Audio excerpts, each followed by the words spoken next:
So, I bark on a song. Fuck off. You shake a pretty mean cake, Batman. I'm about to waste my fucking money on the M&M Funko. You need to stop! Help me!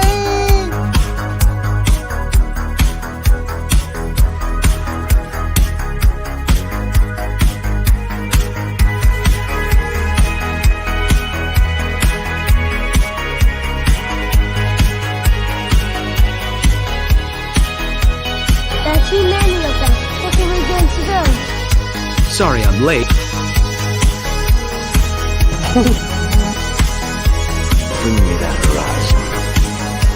Afraid I got lost on the path of life. You gotta go.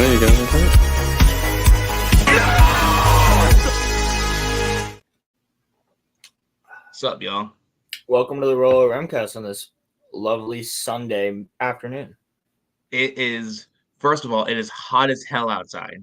Yeah. Secondly, if I sound like I just woke up, it's because I just woke up and Roland's tired. So we're going to keep it kind of low key today. We're going to talk about, well, what there is to talk about with episode 4 of The Acolyte. And then we're going to talk about the House of the Dragon. But first of all, hope that everyone is doing well. It's a wonderful Sunday.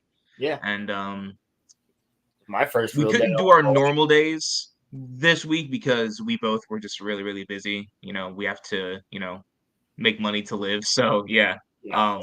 Work kind of kicked both of our asses this week, so we were like, fuck it, Sunday.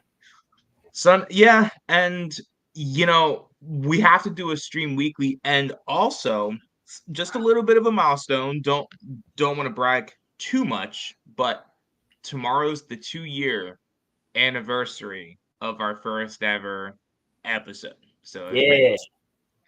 we talked about the finale of Kenobi. And it was yeah. Yes. Oh, good old Kenobi. Dude, What a fun remember show to talk about. when you thought when we thought being like stupid and like naive that was the worst that it was gonna get? It can always get worse, guys. I still would say that for the most part, that's the most egregious of the Star Wars shows. For the most part. Because you took the two main characters of Star Wars. Yeah, but Yeah, would you say that season 3 of Mando though was like the most like disappointing though? Because Probably. like Mando had that hype, Yeah, but now that I think about it, like if Mando season 2 didn't have a cameo every episode and ended with Luke Skywalker, it really wasn't that good either. Damn, that's a really good point. Like That's actually when you actually go back and like objectively look at, I use the O word. When you objectively look at like Mando season 2 in general, and even season 1, like I mean, season 1's pretty decent, but like I get where you're coming from. Season 1's the best season. Yeah. And Yeah. season 2, like when you go back and look at it, like remove yourself from the hype that was every week and who's gonna show up. That was the hype. Mm-hmm. Show up, and it was just cameo central. Our That's cameos in season 3 were Jack Black and Lizzo. You didn't even get the damn mythosaur. Dude. They're like, it's under there somewhere. Look, an eyeball. Like, that's it. But like the point that like I'm making is that I feel like because the end of Mando's season 2 left us all in like absolute awe, I think that was the most disappointing because we didn't know what to expect when it came to the Kenobi show. But I see where you're coming from though, because it like bastardized Obi-Wan and Vader. Well, it was actually also about Reva and Leia the whole time. Seriously, like when you go back and like again, like the Kenobi show was not about Kenobi whatsoever. He never should have left Tatooine. He never should have met Leia Yeah. at all. That just Yeah. that's against everything that Yoda told him to do in Revenge of the Sith. Yeah. Well, he already was doing that because he stopped practicing the Force. Exactly. Exactly. What's up, Pilgrim? Pilgrim, what's up? And you have to like when you go back like to look at all of these shows, like it depends on what you're a fan of, right? Because if you're a huge Rebels fan and Clone Wars fan, you really probably weren't a fan of Ahsoka. Yeah. Notice how in every single one of these shows, except maybe, well, no, even Andor, in every single one of these shows, no one's going, the main character is my favorite. Damn, yeah, it's actually a really good point. Like in Mando's not anybody's favorite character for the most part. People watch a lot of people. It was either Grogu or probably like Gina or yeah, it was Gina or it was Apollo Creed's character or Gideon. Yeah. My clothes. This is so stupid, yo. Just like how my favorite character in the sequels was, hey, frick, bro. Yeah. Well, yeah. I don't even count the sequels in this because I'm talking about just shows. Yeah, just the shows here. Like Andor is the best out of all of the shows. Absolutely, but even still, Andor's not everybody's favorite character in his own show. Now, I think that Diego Luna is a very fine actor, and I think he does a great job as Cassian. But who steals the show? It's Stellan Skarsgård. Yes. Yes. And it's also, funnily enough, I'm trying to remember the name of the character. I also like Andy Serkis' character. That's what I'm saying. I'm trying to remember the name of the character because he's good in all three of those prison episodes. Yeah. And if anything, dude, even like in the end of Andor, like Marva, like his mom's speech is badass. Like it gets the whole entire city to just roll up and be like, yeah, the Empire. Yeah, Kino Loy. Yeah. This is character. Yeah. But while it is a really good show, like, listen, I'm a little slightly biased because I like Rogue One more than most people just because I find it fun. I mean, I will admit it is quite slow throughout the first half of the movie. The first act is slow as hell, but like the second act is like super like fast paced. The thing that I had a problem with when it came to Rogue One was that they cut out that scene of Vader walking on the beach that they had in the trailer. Yeah, like there were more Vader scenes that they cut out of the movie, and you can never go wrong with showing Vader. So that's kind of my whole thing. He Vadered.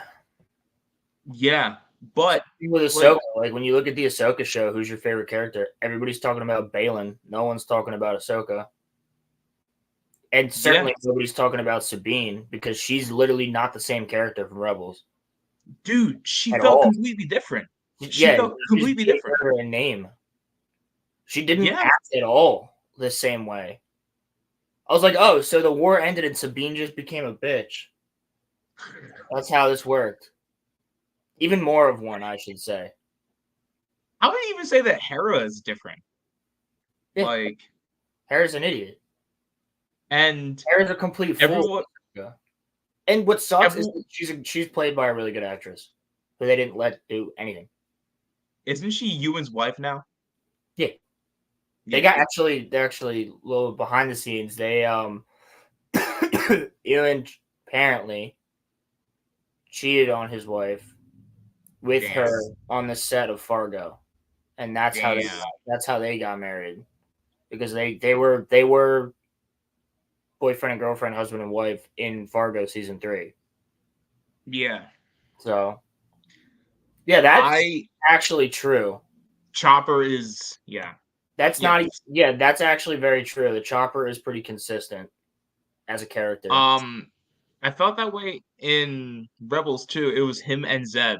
They were my favorite characters. Dude, where the fuck was Zeb? Yeah, they're spending all this money on all these shows, but they can't give us a CGI character.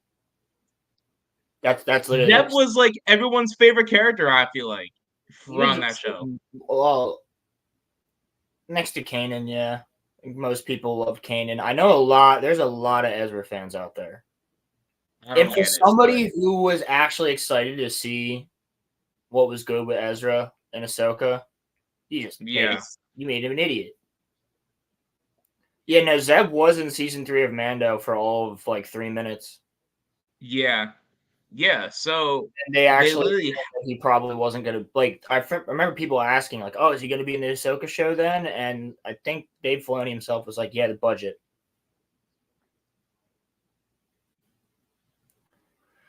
That don't make it. Wait till you hear some of the things that happened in this episode of The Acolyte due to the budget. So you know what? You usually give a summary, but dude, I need to talk about this. Ki-Adi-Mundi's in this episode? Yeah. I saw rumors of it. Yes. How? So there's a scene. So let me just go through the actual pacing of this episode. This is one of the shorter ones, isn't it? This is one of the shorter ones? Yeah, but it feels so goddamn long because nothing happens. Like, I'm not even joking. Like, so it opens up on Kofar, like the planet where the Wookiee's supposed to be. And he's like walking through the woods, and he grabs some leaves and throws some leaves into a bag, and he walks back to his hut, and he's making like leaf stew or something. I don't know. This sounds tasty as hell. Yeah, bro, it's literally just like grass. Like it's just grass in a bowl, and he's just like pounding it. And he's like, I mean, if you're hungry, shit. Hey. But and then it like pans up, and for whatever reason, on his wall, he just has the spiral symbol of the thread that the witches gave to the chick. What? So I guess it's implied that he's like investigating it. That's weird. But it's not, nothing's really said about that, right? So I guess that's just implied that he's investigating it. And then it pops up on screen when he gets up and you see the symbol and it's like, the Acolyte, bum, bum, bum, bum, bum. And then... What a way to get you into the episode. I know, right? No, they just had to show the Wookiee. And then, yeah, he's got like a ton of drawings on it on his wall. Which, like, I don't know why, because I'm pretty sure one would suffice.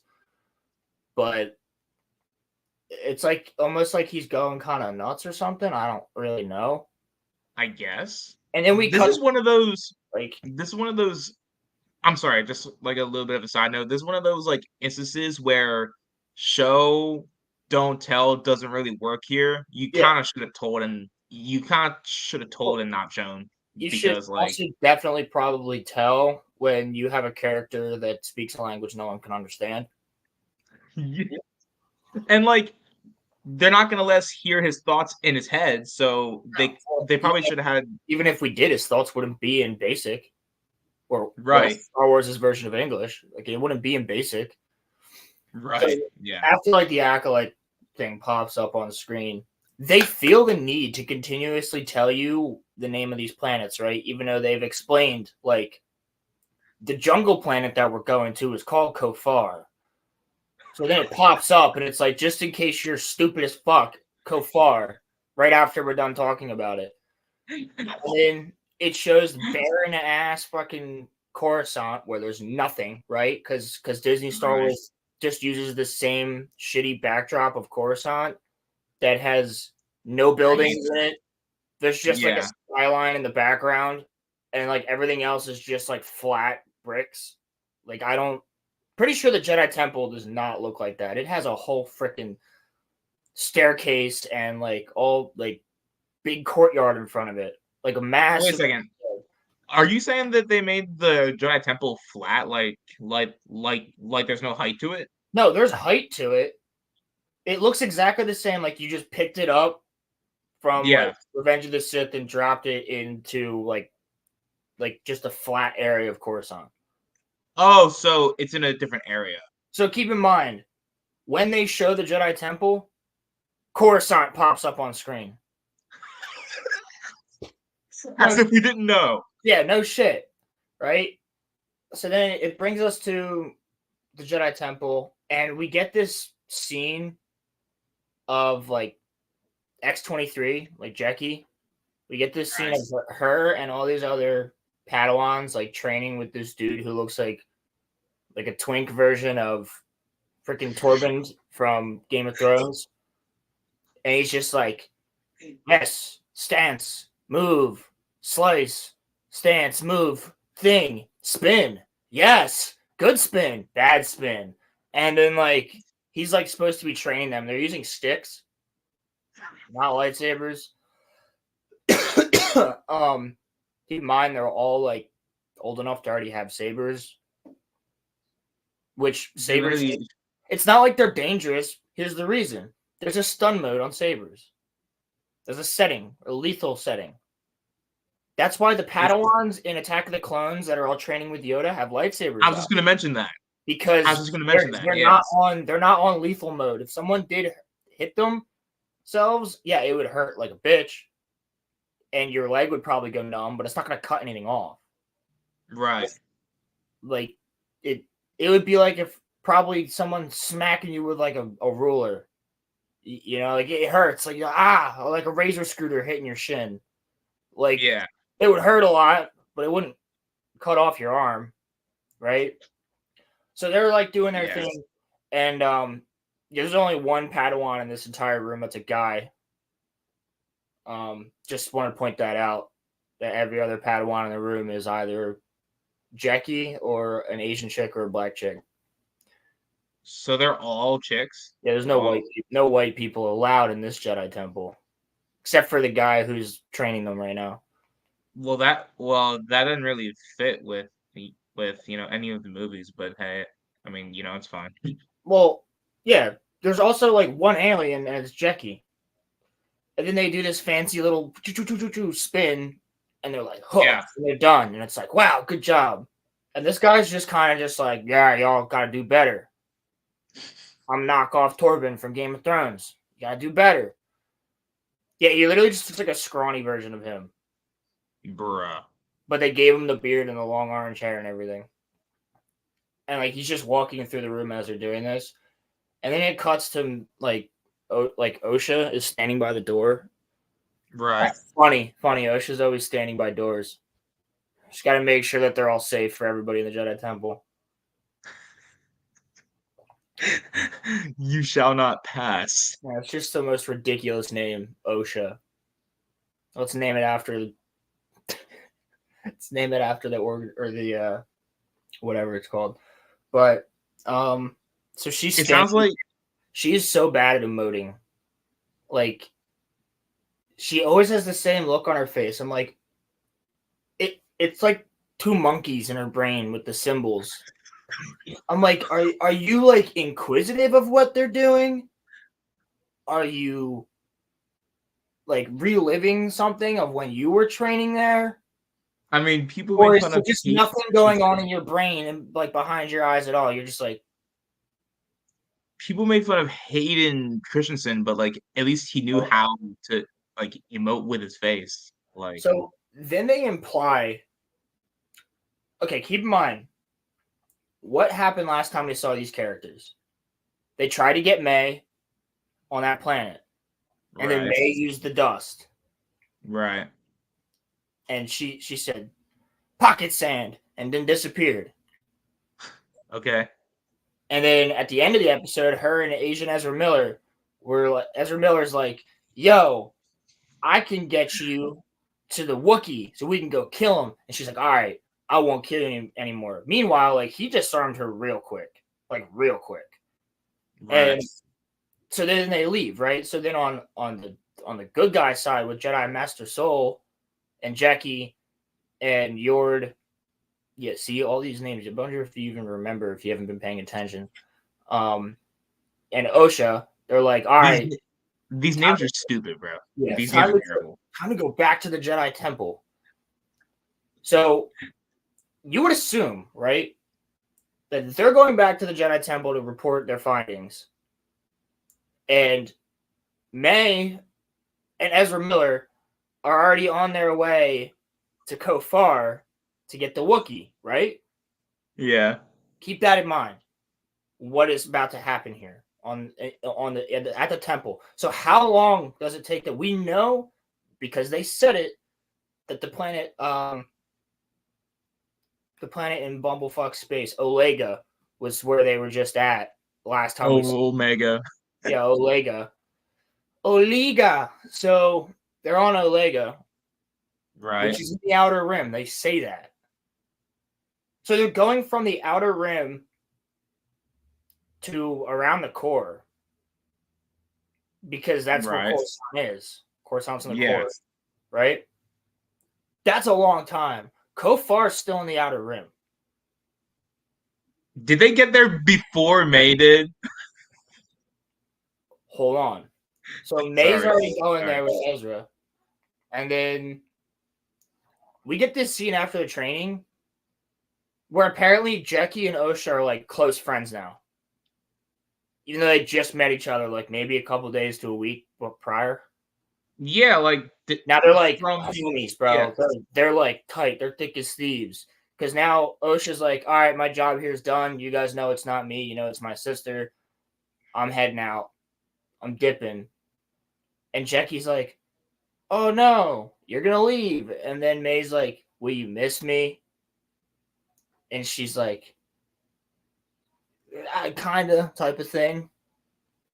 And then she's like, well, you know what? I'll come back and visit. And you and I will hit a cantina together.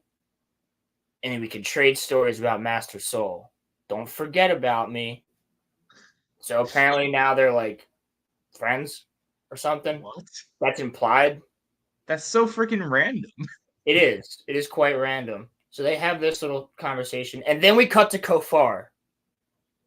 Right? We cut to Kofar, the Wookiee's planet, with the ship coming in and landing. And then this is how you can tell like the writers are stupid. I mean, there's a lot of ways you can tell, but like the simplest. This is how you can tell? No, the simplest of things makes zero sense. Right? The simplest of things makes zero sense. So their ship, they land their ship, Ezra Miller and fucking, I think his name is like Kiro or something like that. Does he look like Ezra Miller though? Yes, he looks like Asian Ezra Miller. Oh I'm my not even god. joking, dude. That's why I call him that. So they're like, they land their ship. They walk. Then it cuts to them outside of their ship with a ton of black boxes, which they must have moved outside of their ship to fill up backpacks. Why didn't you fill up your backpacks from the boxes inside the ship? Why did you move all the boxes out so you could fill your backpacks up? It makes zero sense. Yeah. Like, just show us a scene of them filling up their backpacks inside the ship. Like, that's just, like on a minuscule level, that is a stupid writing decision. That sounds so stupid. And then they're like, "Oh yeah, this planet's uninhabited." And wait, hold on. I want to see exactly what he says.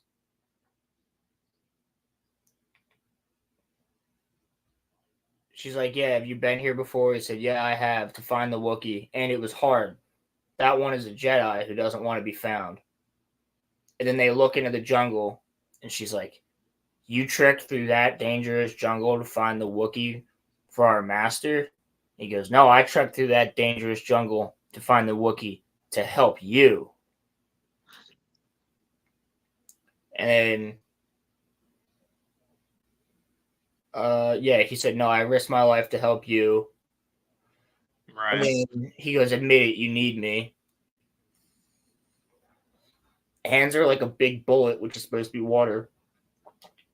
And he's like, "You know, your sister being alive doesn't change anything. You need to kill the Wookiee. You made a deal." Okay. There's 3 hours of sunlight left. There's 3 hours of sunlight left. Let's get going. Okay. 3 hours, right? And he goes, "Okay, then follow me." Now there's just a bridge in the middle of the jungle. Like, who made this bridge? Why is it here? If this is supposed The to be Wookiee made it. uninhabited, right? Like, there's just a bridge. And honestly, dude, it looks like an overpass, like a really skinny, small overpass. Like it's literally like a 10-foot bridge, but it just looks like an overpass, like over like a creek. Huh. Like if Oh. you're walking through the woods, Huh. you just walk over a creek. Like you could have just walked down. Like there's nothing stopping you from walking down, crossing the creek, and walking back up. Like it's literally like not even a drop. Maybe Why is like, there a bridge there? what? I don't know. So you don't have to walk down a hill and walk back up a hill. Was it for a cool visual or what I thought was a cool one? No. It's literally 0.2 seconds of a shot. Like there's no like they're supposed to have landed their ship in a place that's uninhabited. So why is there a bridge here? Why is there a clearing? Why is there a clearing and a landing Two location? shots. Bro. Why is there a landing location in between all these mountains? Now, here's the thing. In a valley, I can see it. I'm like, all right, yeah, it's still in the middle of nowhere. No one's going to see your ship land. Let's land in that valley. That's where I landed before. That'll be the easiest spot to land. But if this is supposed to be uninhabited, why did you land next to a bridge? Because obviously other people would land there. That's, again, on a minuscule level, stupid writing. Oh my Not even god. talking about dialogue. They don't even talk how people talk. Keep in mind, 3 hours of sunlight left to find the Wookiee. 3 hours. People made fun of George's dialogue. And then they cross the bridge. And they They keep could going. went down. You know what? Hey. And then we cut to the Jedi. And they're going over on Coruscant in a room full of Jedi with. Are they in a council meeting? Or No. is it just Jedi? Oh. No, there's actually a line in here I'm going to talk about because it's stupid. Very stupid. So we see Ki-Adi-Mundi standing there next to all these other Jedi. And they're watching the footage of Sol fighting May from episode 2. Right. And Ki-Adi-Mundi's beard is like brown instead of white. They don't say it's him straight off the bat, but like you know it's him. I'll get to that. Okay. But they're like, who is she? And then someone Jedi 2 says, no idea. And then Jedi Master Holden, whoever that is like, she's fast but weak. And Sol's just standing there quiet. And then Ki-Adi-Mundi's like, yeah. And what's her name says her emotions guide her every choice in combat. What the fuck? And then Ki-Adi-Mundi goes, yet there is skill there. That doesn't make any sense. And then Sol goes, yeah, someone trained her. But who? She doesn't know her master's identity, but she fears him. And then Ki-Adi-Mundi's like, an apprentice who doesn't know their master. And looks over at somebody else. He goes, it's absurd. Could this be a splinter order? Or something worse? And then two fucking weirdos look at each other. Like, this Jedi looks so stupid. He has like crimped pointy ears with like a fat freaking nose that's like, he's not human, but he's close to human. And then he has a fuckboy haircut. What? Yeah, it's really dumb. And he goes, if you're a splinter order, we would know. And then group murmuring. And then Ki-Adi-Mundi's like, this girl could be a major threat. And then Sol's like, she's not disciplined. And then Jedi Master Bald Green walks in. And she's like, Bald Green. She's like, yes, she eluded you. Right? So and then she killed 2 Jedi Masters. Well, technically speaking, 1 Jedi Master killed himself by taking a freaking green juice. And then, bro, they literally have like a kill count board. Like it pops up and shows Torben, and then it shows Indara, and then it shows the Wookiee, and then all three of them are chilling, like it's just their heads floating, and then Indara and Torben's face just go boom and turn red. What? Yeah, Some amateur shit. yes, Oh but my Mace God. these three says Soul, and then Jedi Master Green's like, and he targeted. Jedi Master. She's like 4. She targeted you too. And Soul's like, oh, I'll put my hand down now. And freaking what's her name? Vernestra, that's Jedi Master Green. She's like the 4 Jedi stationed on her home planet when she was a child. Yeah, we know. Like, you're just saying things that we know already because we've watched your show. And she goes, how odd. She turns up all these years later, trained by one of our own. You think a Jedi taught her. And she goes, even a hologram can tell me that. And then Ki-Adi-Mundi's like, we must alert the council. The High Council. The High Council, which you would assume that's what Yoda's part of. Right. And then Vernestra Is there a lower council? Is Yes, there a that's- lower council? I guess that's supposed to be these guys. I don't know. I guess. And then Vernestra is blatantly saying the High Council would be obliged to inform the Senate. And so don't tell them. A scandal like this would inspire fear and mistrust. We should handle this ourselves. So now you're going against the High Council. We must learn who trained her. Master Holden, extract Kelnaka from his post on Kofar and intercept May. And then Soul's like, and she goes, and if she doesn't come, Vernestra, if she's not going easily, I'm not expecting her to go easily. Right? Meeting adjourned. And Soul pulls her aside. Meanwhile, there's 3 hours left to get to that Wookiee. This sounds like this is so freaking boring. Nothing's happening. And Vernestra's like, Soul, why didn't you tell me about this? That the sister's alive. He goes, there was no way I could have known. Bro, she fell into a pit. Well, first of all, she fell into a pit in Disney Star Wars, so like you probably should have known she's alive. Because everybody can survive. He goes, 16 years ago, why didn't you tell me the chance the poor girl survived? Right. Well, she died. There was, of course. He goes, I would have told you. And then Ki-Adi-Mundi's like talking to some chick on the side, and he's just like watching the conversation between Vernestra and Soul. I'm shocked he didn't bring up the droid attack on the Wookiees here. And then freaking Soul's like, let me be the one to bring her in. Let me do it. And Vernestra's like, your personal connection with her and her sister is not beneficial. And Soul's like, May's objective is solely her own. Or not solely her own. You must know that.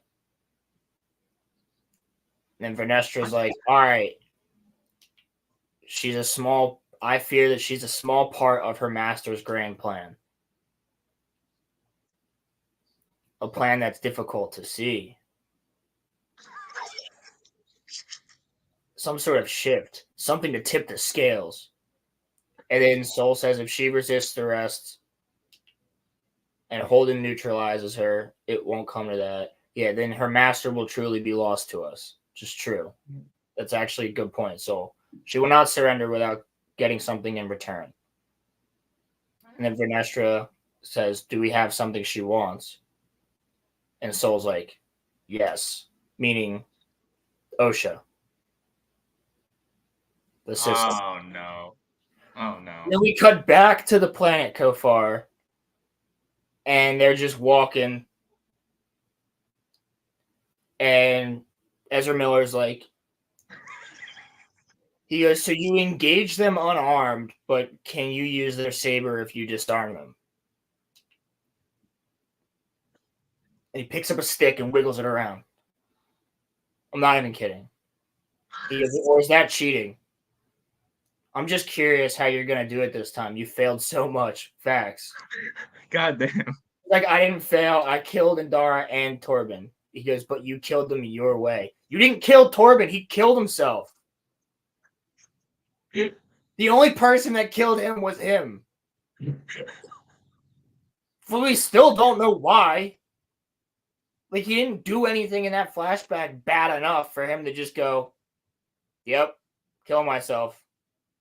Other than just being there. Which makes me think there's going to be another flashback where the Jedi actually did something to make that fire worse. That would be something, huh? Wait for episode 6. You have to kill the Wookiee without a weapon. Your master wants you to. And then she's like, what kind of deal did you make with him? He goes, I didn't. I just owed him. He's really tweaky too. He's like, I didn't. I just owe him. Damn. But he always looks like he's like he's tweaking out. Yeah. You know how he is. He collects people. I've never seen his face. Have you? He goes, I haven't. Oh, look, there it is. The perimeter. The perimeter, bro, it's just the beginning of more of the forest with taller trees.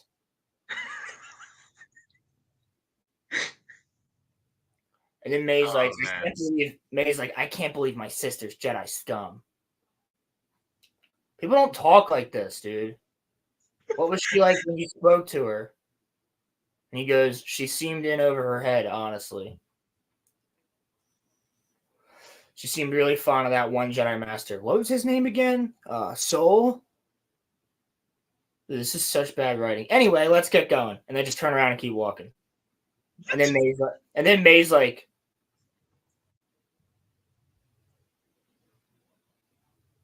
and then they start walking.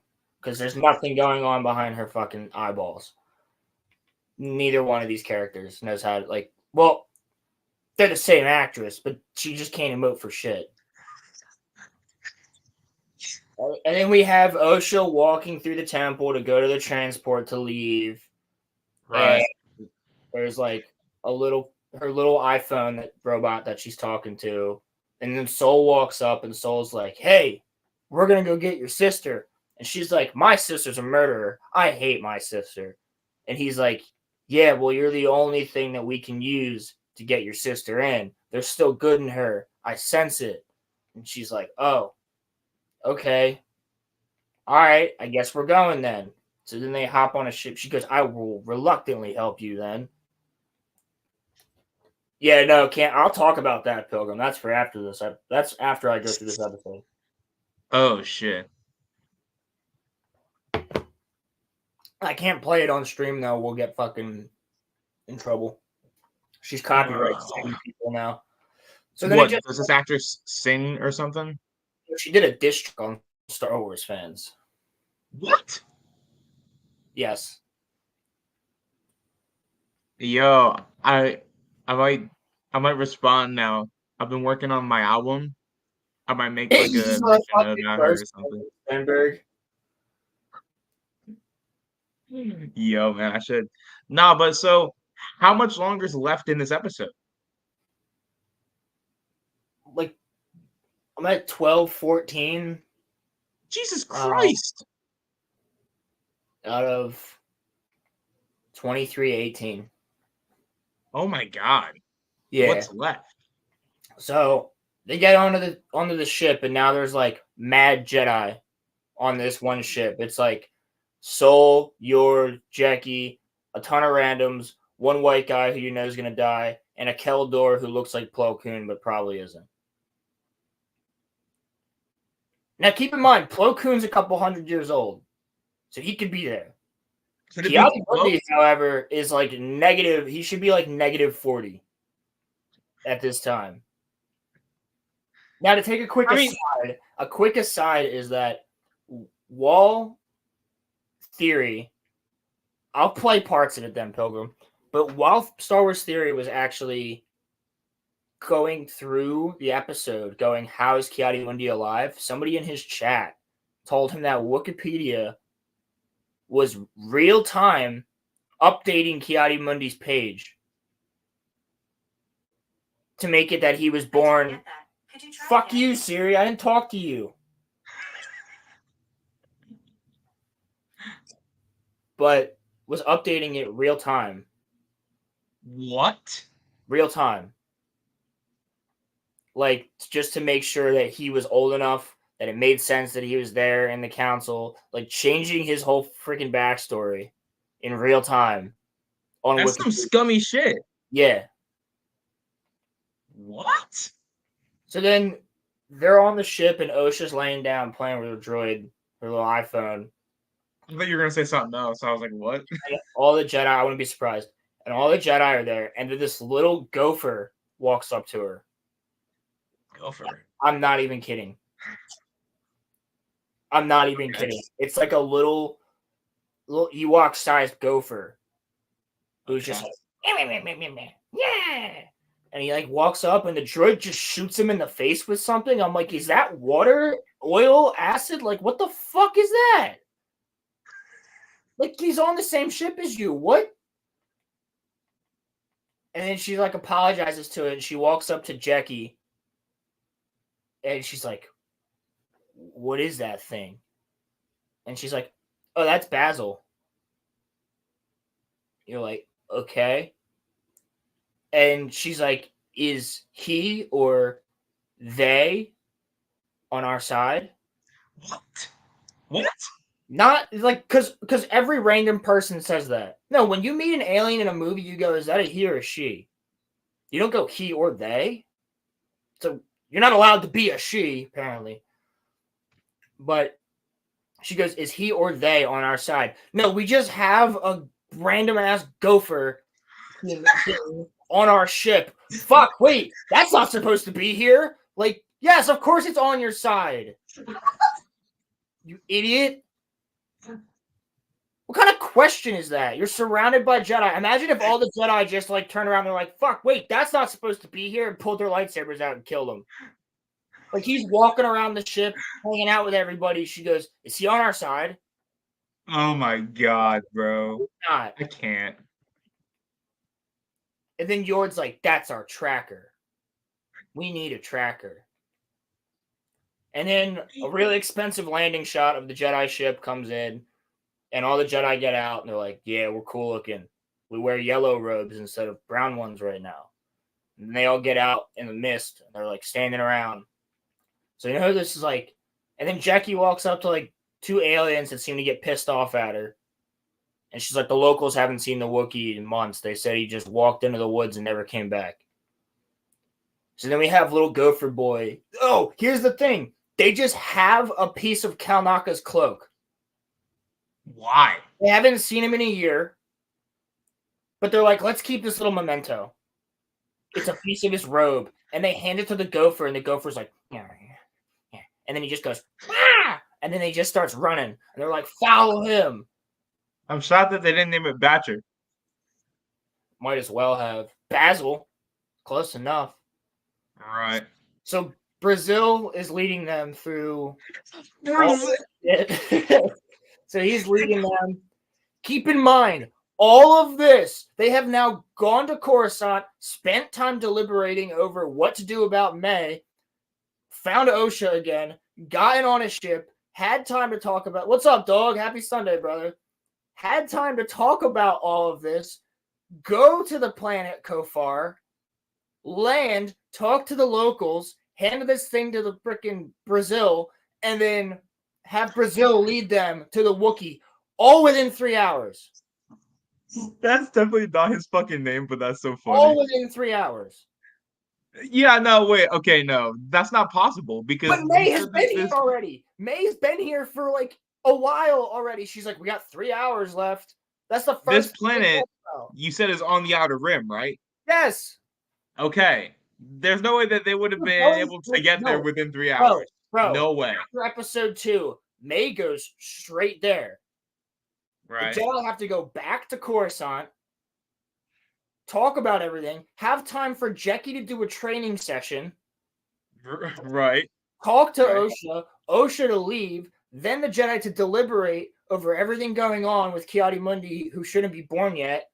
And then after that, go and collect all these other Jedi to come with them, get a ship, get on the ship, find Brazil, whoever he's at, put him on the ship, have a whole conversation on the ship, go all the way back to Kofar, land on Kofar, talk to the locals, and then get here.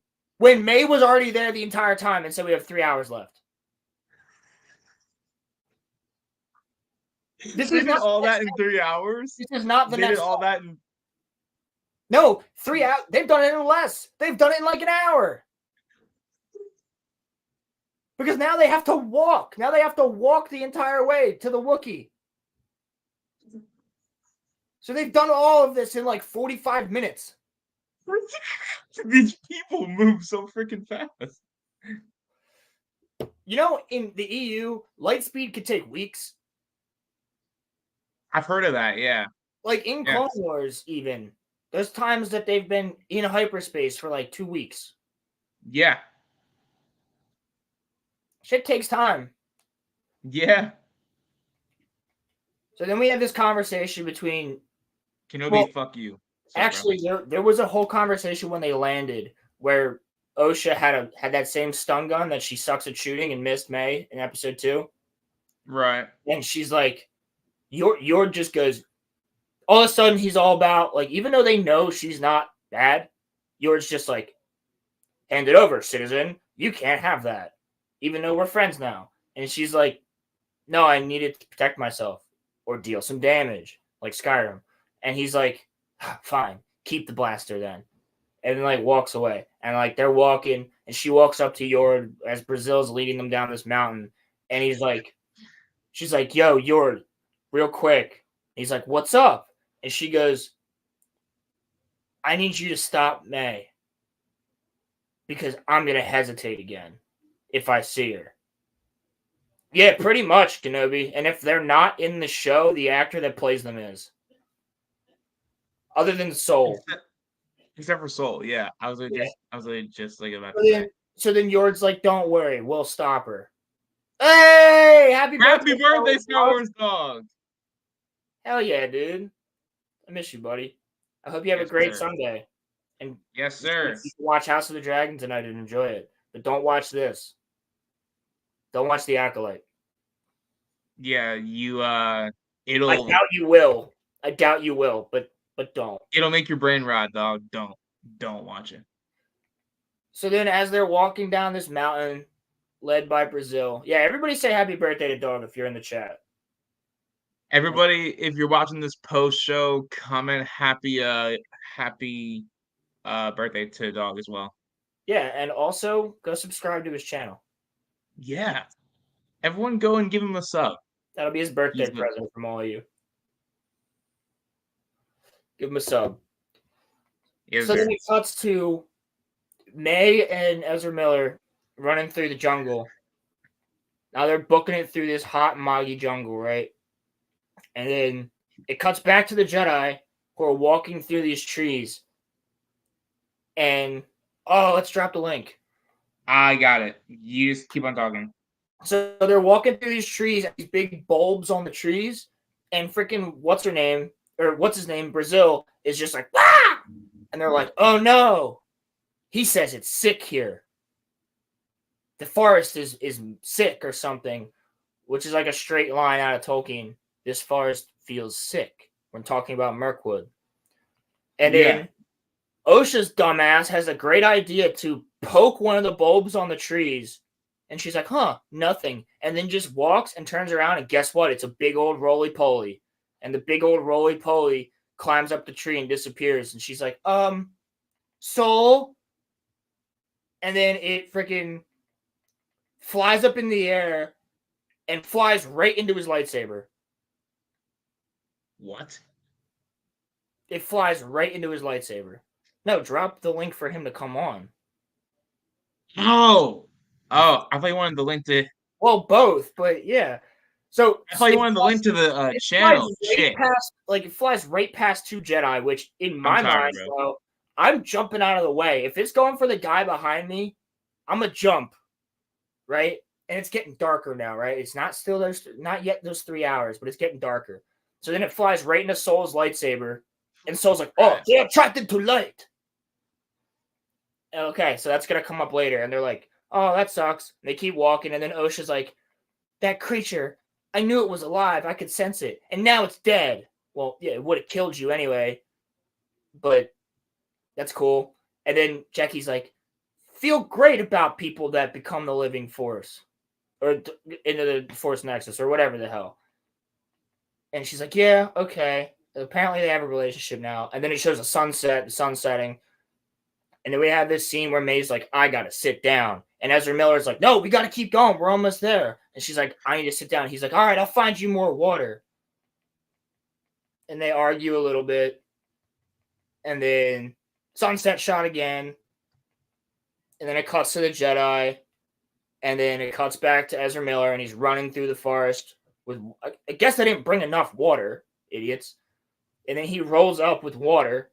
And he's like, he gets wrapped up in a rope and pulled up into a tree. And you're like, oh, did the Wookiee set traps? No, May set a trap for Ezra Miller. What? And he's like, May, what are you doing? And she's like, my sister's alive. I'm going to turn my... Yeah, the guy who looks like Asian Ezra Miller. Yeah. He's the alchemist from episode 2 who works for the Sith... Well, who works for Smilo Ren as well. And he's like, what are you doing? And she's like, I'm going to turn myself into the Jedi now because my sister's alive. And he's like, well, they'll put you in prison. She goes, not if I lead them to him. They'll need me. And he's like, you're an idiot. May, no, May. And then she leaves. She's like, I'm going to find the Wookiee. And she starts running through the jungle. And she falls over, like face down, and then wakes up and looks up. And Brazil's standing over her. And she's like, hey, little animal thing. And he just starts screaming. And Yord's like, that's him. He found May. Somehow he understands. He's like, I learned this instead of Shriwook.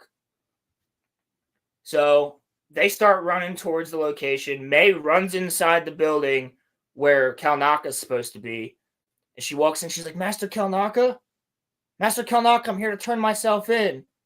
And she walks up and he's sitting in a chair. And she walks around the chair and he's just dead. The Wookiee's dead. He got sliced across the chest. He's dead. That was all for nothing. Yes. Also, the one thing that could have been interesting in this show is watching a Wookiee Jedi kick some ass or maybe fight Smilo Ren. But no, it doesn't happen. He's just sitting in a chair like this with a burn mark across his chest. I need to know what happened to that grass soup that he was. That's what I'm most interested. So she walks in, sees him dead. Then the Jedi run up on her outside, and she's still in the building. And they're like, by the order of the Galactic Republic, the Jedi, and all things that are woke, please come outside. You're under arrest. And she's tweaking. She's like, he's here. I didn't do this. The Jedi are going to think it was me. Even though I don't have a goddamn lightsaber. They're still going to think somehow I gave him a lightsaber wound. Idiot. And then she's like looking out the windows. The Jedi turn around. And then we have Osha standing there behind the Jedi. Looking towards it. She's like, May. And then she freezes. What? What's up? Caleb! Caleb? No, it's that Star Wars dog. Oh my God.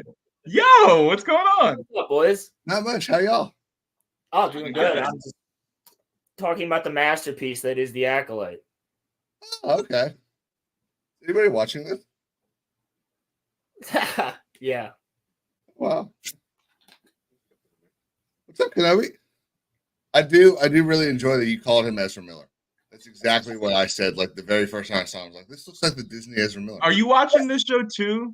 I watched the first 3 episodes. I haven't watched the 4th one. You could skip the 4th one, dude. Yeah, Apparently, Gianni Money's in it though.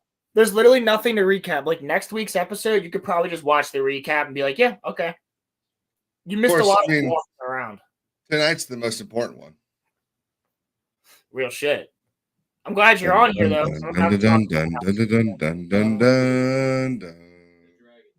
Yep, House of the Dragon. Are you guys gonna watch that together?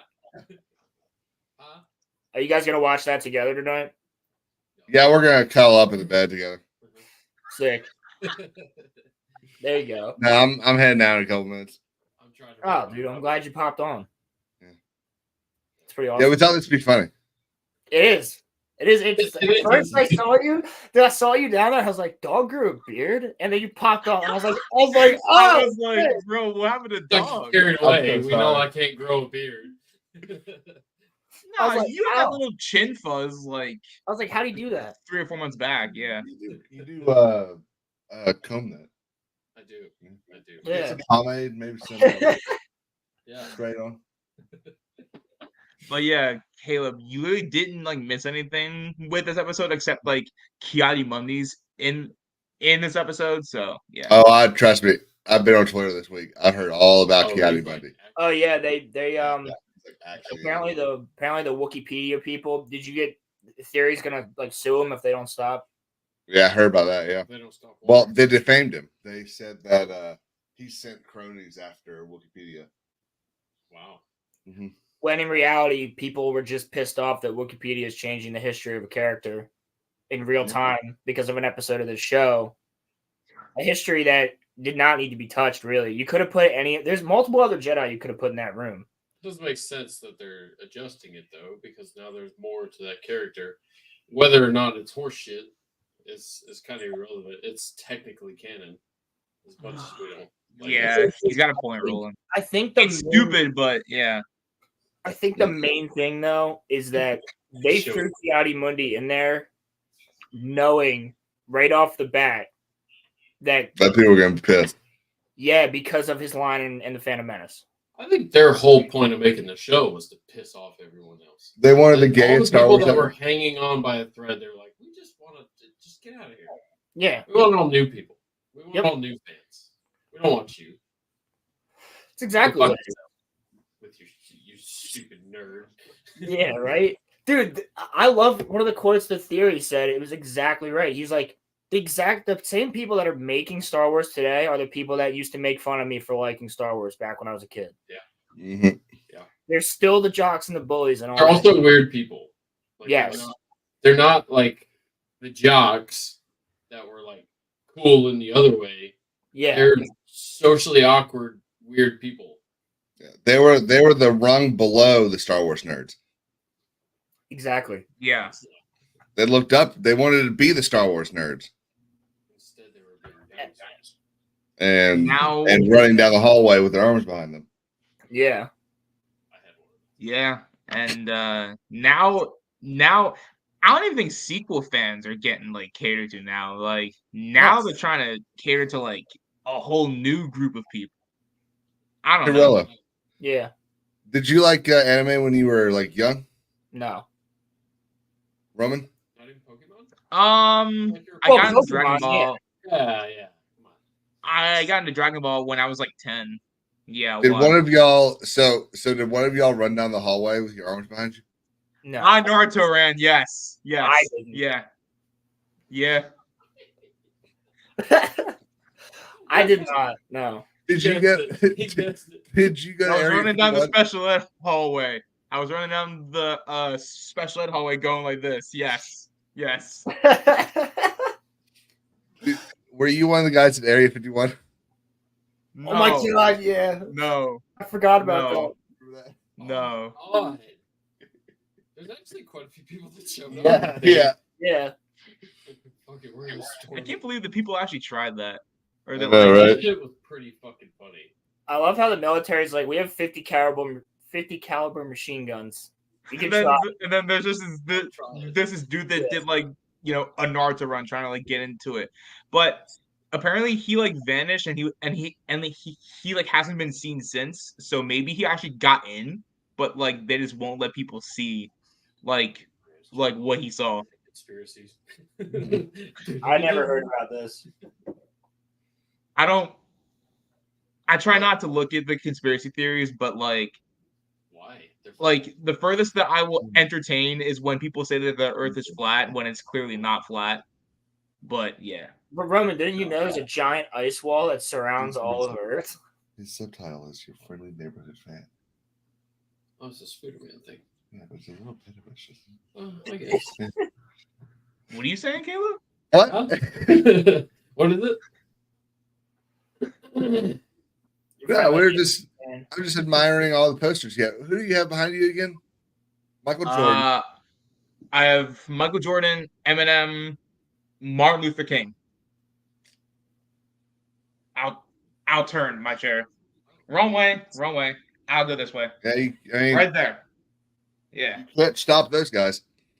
Not with the CIA bullet or I anything feel like else. it's a choice. And then, oh my god. Yeah, did you hear that? I feel like it's a choice to have MLK directly behind you. So we can't see it. You're blocking it.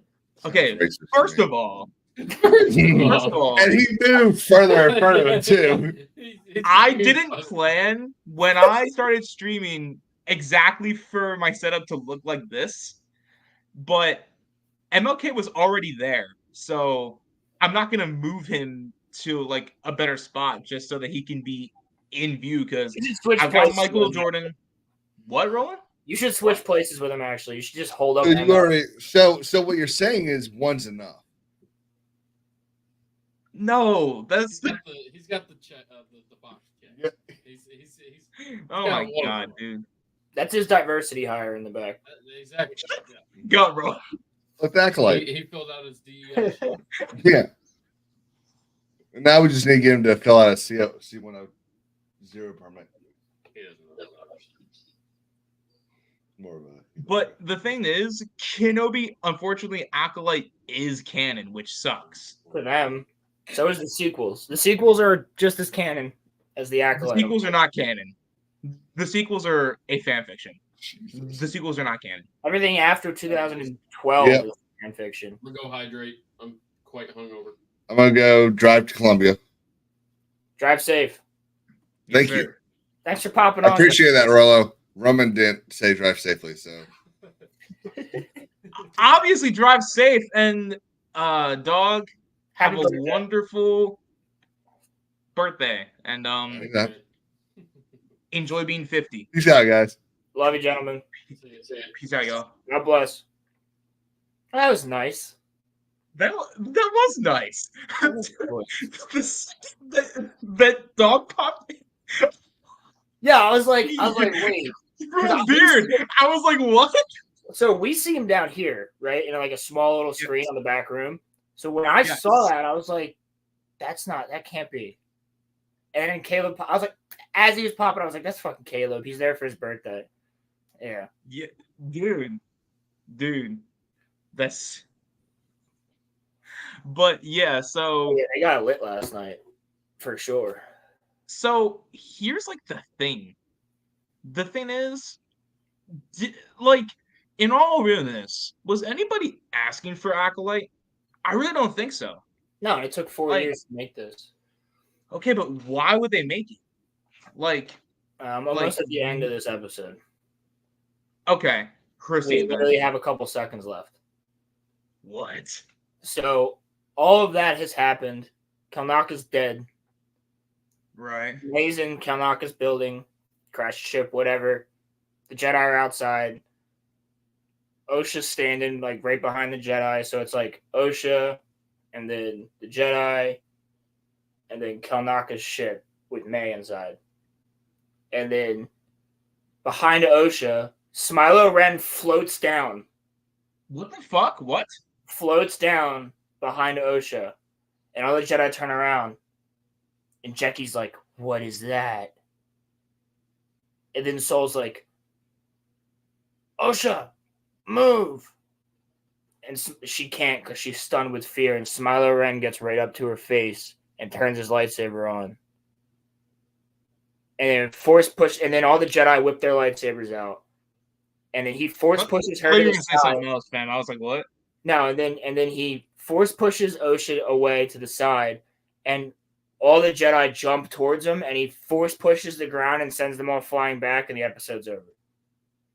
Okay, but just playing like devil's advocate here, that sounds, based off what you're saying, that sounds cool, but it probably looked it probably looked really, really dumb, right? Well, dude, it all happens in 30 seconds. It's like Jedi lightsaber pull out, Osha smacked away, Jedi jump, Right. force to the ground, boom, Jedi all go flying over. It could have been cool. It could have been cool, yeah, but Next they just episode, don't they're have. probably gonna be fighting Smilo Ren. which Smiler Ren's definitely gonna be the twins' mother for sure. Or it's Ezra For Miller. sure. Or it's Asian Ezra Miller. It's one or the other. Or, dude, the biggest plot twist, it's Brazil. Yes, It's Brazil. it is. Brazil is Smiler Ren. Yeah, I don't even know what happened to him. I don't think he's Brazil's the best character. No, bro, I don't know how did May get there without a freaking gopher leading? Like, I don't know, dude. Like, all of this again has taken place in 3 hours. It's now nighttime. You sound so defeated, bro. It's just so stupid. It's so damn Oh my stupid. God. It makes zero sense. Like that whole 27 minutes was nothing. Nothing happened. Oh my God. Literally, like, you had conversations and walking. And then Kalnaka's dead. You know why Kalnaka's dead, too? The writer of the show said that the reason Kalnaka's dead, of this episode, I should say, was because their budget. They didn't have enough budget to show a Wookiee fight in a $180 million show. But they had a budget to build a, bridge that's like not really all that practical. They had a budget to do all of this shit. That's why I'm telling you, there's got to be more to this. This is like, when I see a movie like Godzilla -1 made for $16 million, and you want to that movie's good too. You want to have a show that movie's that's good. $180 million, $180 million on this show, and it's literally just, oh, we didn't have enough budget to make a Wookiee fight. It's a tax write-off. It's a tax write-off. It's money laundering, like straight up. It has to be. It has to be. It makes no other sense. Dude, you know what's crazy? That's not even that crazy of a theory. That's not even that crazy of a theory. No, it's a lot of people agree with that. But what's been more interesting in this show has been Amanda Stenberg over the week. Let me see. See if I can find this.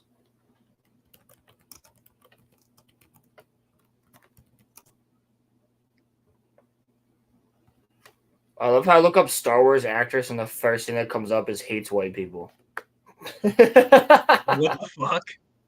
I mean, she did say on the Daily Show, I want to make white people cry. So The Daily Show? yeah. Is that the one with Trevor Don Noah? Lemon? Yeah. Trevor Noah. I hate that fuck. I hate that dude. Yeah. Let me see if I can. You know what? I'm just gonna have to go to somebody that actually went over it. Side scrollers. Thanks, Craig. I remember when Craig was associated with Rooster Teeth back when Rooster Teeth was good. Didn't Rooster Teeth didn't they shut down or? I don't fucking know or care anymore. All the people that I cared about there are gone. So Yeah, I stopped caring once they took Red vs. Blue off of fucking YouTube to watch in full, and now you have to pay for each episode, which sucks. So I'm just gonna give you guys a snippet of this because I don't want to get. By the way, subscribe to Side Scrollers. They're great, but I don't really want to. Oh, does she have it on her Instagram? Fuck, I don't want to go to her Instagram, dude. Oh my god, dude. I don't want to do this. She put it on her Instagram, bro. Yeah, I wonder if it's still there. It may be. It may not be. It has to be. She's too proud. In 2 ways.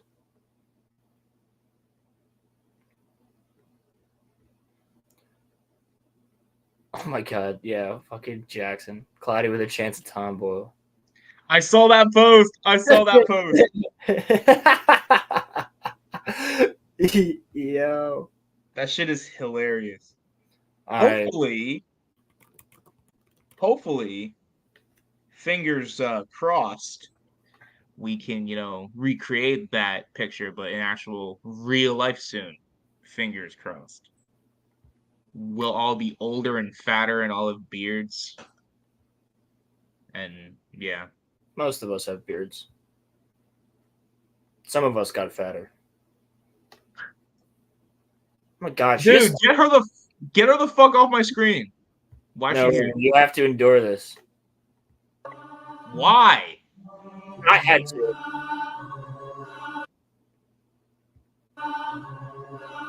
Well, that says, and to those who are flooding me with intolerable racism. All right, let me flood you with tolerable racism. Like, what? What the fuck is tolerable racism? Well, what is intolerable? Like, what's the difference? Well, yeah, no, wait a second. That doesn't make any sense.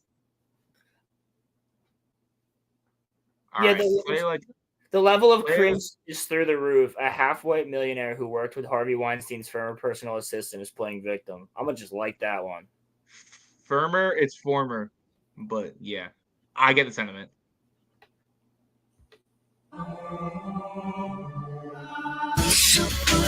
Oh my god, dog. That's yeah. Okay, first of all, hold on 1 second. Okay, y'all made fun of me in high school. Look at what's out now. Okay, just saying. I want to try and find this on Twitter so I can skip through this shit. Oh my god. Why can't Instagram make that a thing that you can skip through parts of videos? You have to watch. I can on my phone. Yeah, they just probably don't update the PC shit, which is stupid as fuck.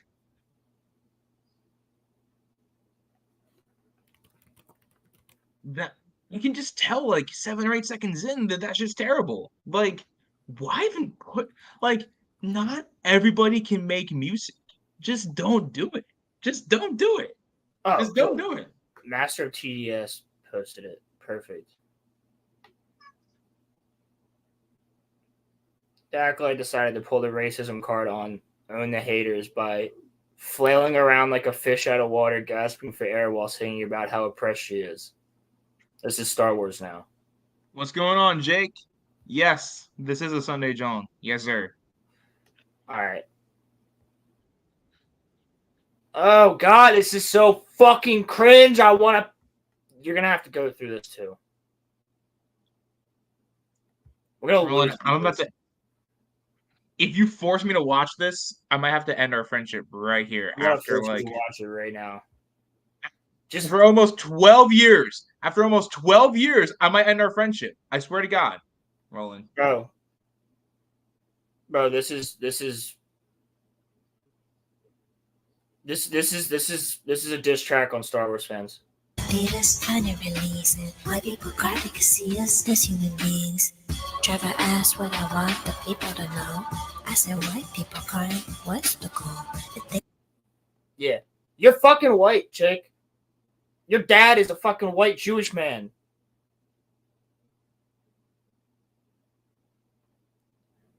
She's getting destroyed. I'm not watching any more of this. It's 3.5 minutes. Yeah, I've heard her flailing around like an idiot and then zooming in on her face. Dog. Poor John. That's what he comes into. Sunday John, yes sir. I'm not making light. If you wanna cringe as hard as I did watching that shit, then you can go find it. Everybody's tweeting about it. I don't understand. Just bad, man. Even taking what she's saying aside, musically, it's not it's not even good. She can't. She starts talking about how the media is against her. Bro, have you seen every single article from the media about the Acolyte? They all are fucking slicking your boots. I don't know about every media source, but like most of One them guy from Forbes, and he got canceled for it. All the mainstream media. All of the mainstream media source. I wouldn't say all, probably like 90% of them, but not like all of them. But most of the mainstream media source. But the point is that Like even like aside, real quick. even from like aside from like what she was saying, just like musically, that shit's bad. And like people She just goes in. people in high school made fun of me, and I wasn't even all that bad. Now y'all see what bad is, and hey, listen, people should be allowed to do whatever, or if you want to put out music, that's fine. Just be prepared for people to criticize you when your music is ass. And if you're gonna say something, say it, but just say it in a poignant way. Don't sound like you're a whiny little bitch about it. Like, I don't know. There's It's nothing not. poignant to say there. She's acting. She literally has a line in there where she talks about for 400 You years. get my point though. For But 400 years being oppressed. You are fucking 25 years old with rich ass parents who you grew up in Hollywood. I don't want to hear you talk about being oppressed. You are the least thing from that. You can do this bullshit and have people seal clapping for you. Yeah, girl, you get it. You twerk in front of fucking Martin Luther King's poster. That's exactly what she does in the video. No fucking way. Yes. In front of Martin Luther King? In front of Martin Luther King, in front of like this one mural of a ton of like black activists, in front of fucking George Floyd's mural, like ton of shit. Martin Luther King's like, I fought for all of this. Yeah. This is what it's come to. Yes. Like, Jesus Christ. Why? Just, there are some times where people don't gotta say anything. Just Roman, don't you know that she's oppressed? How the fuck is she?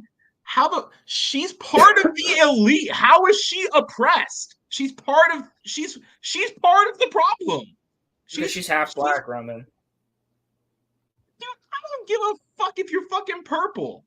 If you grow up in Hollywood, you are part of the elite. So therefore, you're not, dude.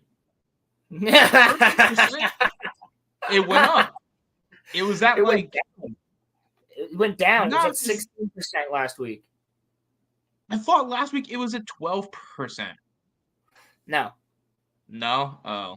I don't think so. How the fuck is the average tomato meter at 85%? How'd that happen? Because they're not the audience. They're all fucking paid.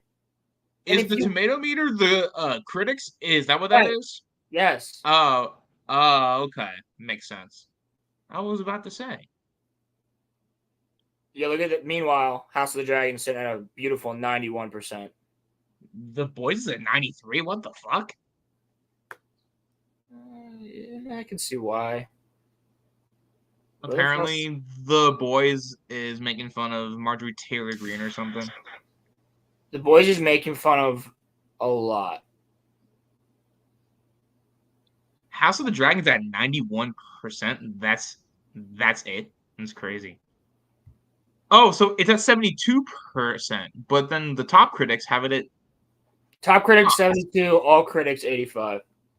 Okay, there's 8 made it rotten. 20 made it rotten. 82. I don't know if I believe that. That's definitely not true. That's why I don't go to Rotten Tomatoes. Do you think there's really anyone? Let's see how many for the audience score. All audience. Oh, it doesn't even tell me. They don't show it. Oh my god, that's shifty. They're not showing how many people voted on it. Yeah. That's shifty. Just show that shit. Just show that shit. You can see how little I'm on this because I actually want to read the reviews. I don't even know where the fuck to read them at. I wouldn't be able to tell you either, honestly. Yeah, right? Like, why does why does Leslie Headland look? Why'd she look like Sid from Ice Age?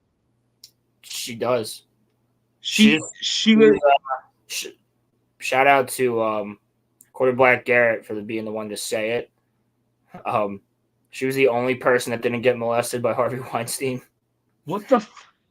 She's so ugly you didn't get molested. What?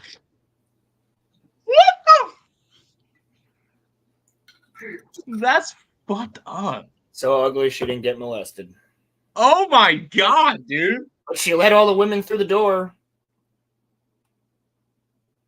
Leslie was like, shit, I'm not good enough. He doesn't want me. You gotta be a certain type of whack for Harvey Weinstein not to want you. Oh my god.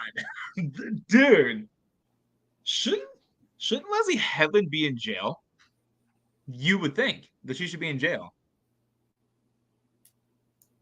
I was coerced into everything. I never knew what was going on behind those doors. Oh yeah, right. But you sent all of the people in Yeah. to see him, right? Yeah. Right. Yeah, sure. Yeah, sure. You wanna talk about the House of the Dragon? I want to talk about something good for the next 45 minutes. House of the Dragon was really good. First of all, I gotta say, I like the new intro credits. I freaking dig it. Yeah, with like everything like being woven through the tapestries. Yeah. That's pretty cool. And in the books, from what I understand, the tapestries are actually very important. I never read them, so I wouldn't know. They allude to the tapestries a lot in the shows. Like you'll hear them mention tapestries in Game of Thrones, and then in House of the Dragon season 1, when Daemon, returns, and from the Stepstones, and Alicent's like, Lord Daemon, would you like to come and see the new tapestries in the Great Hall or whatever? And Viserys looks at his brother and he goes, yeah, Daemon, you want to go look at the tapestries? Like making fun of it. Because like no one gives a shit. But I did like that they did it that way. And again, man, the amount of suspense and writing you can do in a scene where someone's talking, and then you have the acolyte. It's like the perfect juxtaposition, dude.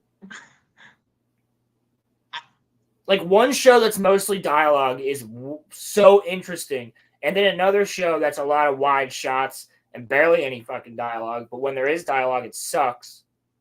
You know why? Because the people that write the House of the Dragon know how to make it gripping. Like they don't need a whole lot of action. Exactly. Because 1, the actors are good. 2, the writing's good. 3, the cinematography is like next level. So like you don't.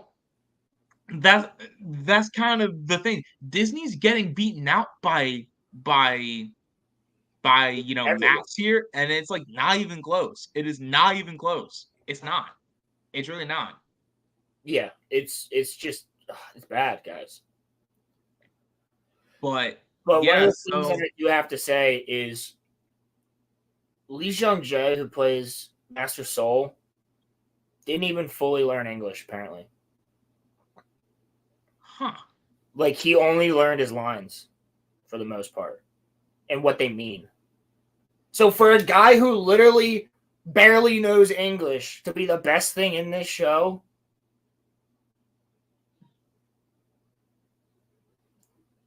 just gotta say that. Now, this might be jumping a little bit too far into it, but my favorite shot of the whole episode was that shot of Winterfell. Glorious shot. That was a great way to start the episode. And now, I think that's Cregan Stark, right? And just seeing him having ice on his back, like the sword that Eddard Stark would later hold as well. It's just freaking cool.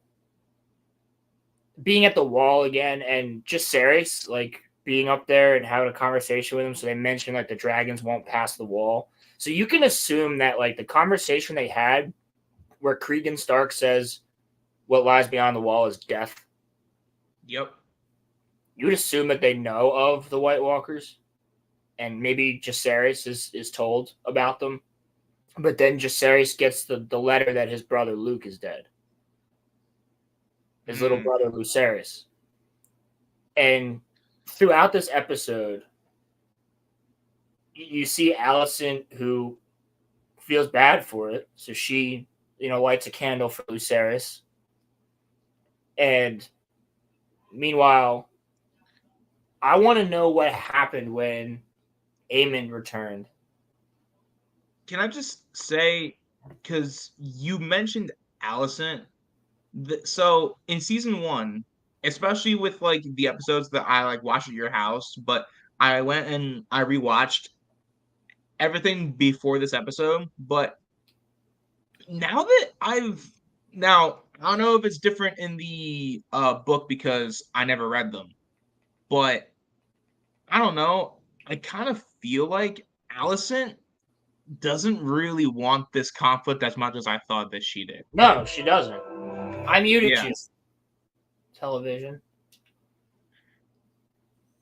I feel like she really doesn't want this war. It's all of the people around her that like want this war, not her. Which, like, because the reason that I say that, Roland, is because like I didn't like her at first. I thought that this whole thing was like her fault. Well, it's not her fault. Yeah, but she's not the sole cause of what's happening here. I feel like she's a part of it, but I don't know. I just wanted to say that. So, what is? I just want to go a little bit into the episode here. Yeah. Yeah, so we see Winterfell, which was just nice being in the courtyard of Winterfell again. Yeah. Seeing Jacaerys talk to the Starks. That was really cool. Just that whole conversation. And then the conversation between Rhaenys when she lands and Daemon was really good. Where Daemon's like, no, you'll fly with me. We're going to King's Landing to kill Vhagar. Because that's the thing. Like, killing that dragon tilts the entire scale of the war. And she's like, no, well, Meleys, her dragon, she's like, Meleys needs to rest and eat. Meanwhile, Daemon's like, I'm hopping on Caraxes, you're hopping on Meleys. Let's go freaking kill Vhagar. And Daemon. And Aemon. And she's like, no, he needs rest and I need rest. And then Daemon has that line where he's like, well, you could have ended this war when you left. You could have killed all of them. Because she could have, but she didn't. It's a good point. And then she kind of won back. I forget what she said, but she kind of like bounced back at him. And it's like, oh, fuck, well, she's right. But then they talk about, then we go to, not Valeria, but we go to I forget where they're at. It's not in the Stepstones. I forget the name of the city that Lord Corlys is at. Corlys Valerian.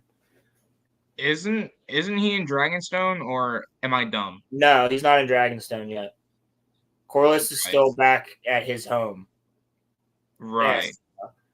You have like Corlys talking about how he needs his ship rebuilt ASAP. Right. And he's talking to this guy named Alan, and apparently Alan becomes very important at some point. But Alan's the one who saved him. And I think what I heard is that in the book, it's not proven, but it's a question of whether or not Alan is the bastard son of Corlys. And Corlys may or may not know that himself. Which could be interesting. That is interesting. But okay. Alan has a brother who we haven't met yet. But they do mention his brother. Okay. Alan the shipwright, I think. Interesting. Okay. And then we have that conversation, and you can see that Lord Corliss, when Alan hands him the dagger, and it's the dagger that was made for Lucerys, and you can see Alan says, "I'm very sorry to hear about your heir's death," because think about it, Lucerys is a bastard between the strong, I forget his first name, the strong guy, like his last name, like freaking what's his name, Larys's brother. Yeah. So him and Rhaenyra. So he's not related to Lord Corliss whatsoever. However, Lord Corliss still loved him as a grandson.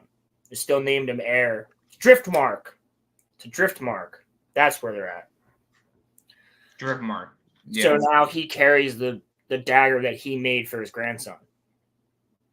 And you can see in his face that he's just he himself is really fucked up over it. Which I thought was really good. Just that little interaction. And then we cut to Eric or Arik, the two twins, Arik and Eric. Like, come on, bro. These names. Jesus Christ. But they're on the walls of the Red Keep. They're on the walls of the Red Keep. And Vagar's coming over, and you can see they got scorpions down there. Like the big ballistas. And they're like, wait, it's Vagar, don't shoot it down. So they must, like, no matter what, you know that, like, until they can identify the dragon, they have to be ready. What does the dragon identify as, if you don't mind me asking? Vagar is a female. I was being a smart ass, Roland. Well, it's true, though. Yeah. Vagar's I know. Yeah, I know. Or the old bitch. And then that scene, the first time we see Allison, she's getting eaten out by Kristen Cole. And you're like, what the fuck? Like, it makes sense, but it's so weird. She's like, we can't do this again. But you know they're going to do it again. Right? Because it's Game of... Okay, no, it's not Game of Thrones, but it's like Game of Thrones-esque. So yes. Yes. Of course they are. I'm not stupid. Well, and we get the sense that they've done this many times before. Yeah, of course. And then Kristen Cole's like, I need you to put my cloak on, so I look good for the council meeting. And she does. So, like, both of which are breaking their oaths, right? Because she has an oath. She shouldn't be with any other person now because she had an oath to Viserys. And he has an oath of abstinence to being one of the Knights or the King Guard.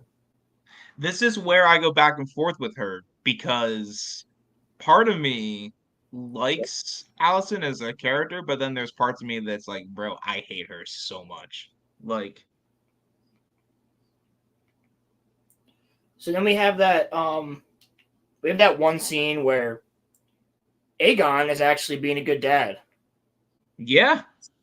Because when you think about it, Viserys didn't even give a shit about Aegon or what he did.